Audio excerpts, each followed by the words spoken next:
एक सरदार जी की अपनी बीवी से लड़ाई हो गई।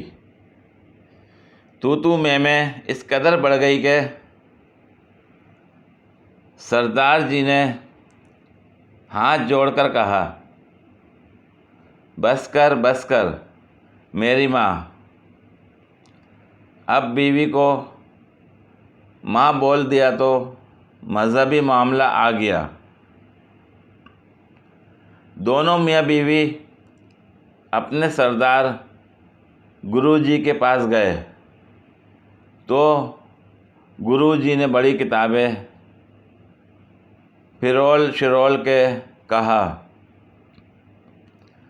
अब तुम दोनों को 40 दिन तक भूखे लोगों को खाना खिलाना होगा, फिर ही तुम्हारा मियाँ बीवी वाला रिश्ता बहाल हो सकता है। बस जी, फिर क्या था। सरदार जी ने घर की एक एक चीज़ बेच दी और 400 भूखे लोगों को खाना खिलाकर अपना रिश्ता बहाल किया। और 41वें दिन दोनों मियाँ बीवी खाली घर में अपनी इकलौती चारपाई पर बैठे एक दूसरे का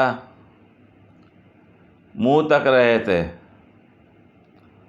और सरदारनी बोली, यही सब कुछ टाडी बजाना होया है।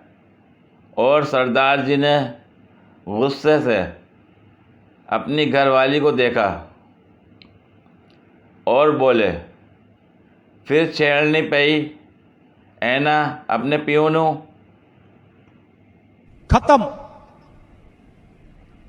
Bye bye, tata, good bye, गया। ए चुपे। पूरी वीडियो देखने के लिए शुक्रिया। अगर वीडियो पसंद आई हो तो लाइक और शेयर करें, कमेंट में अपनी राय का इजहार करें। मज़ीद वीडियोस के लिए मेरे चैनल को सब्सक्राइब करें। शुक्रिया।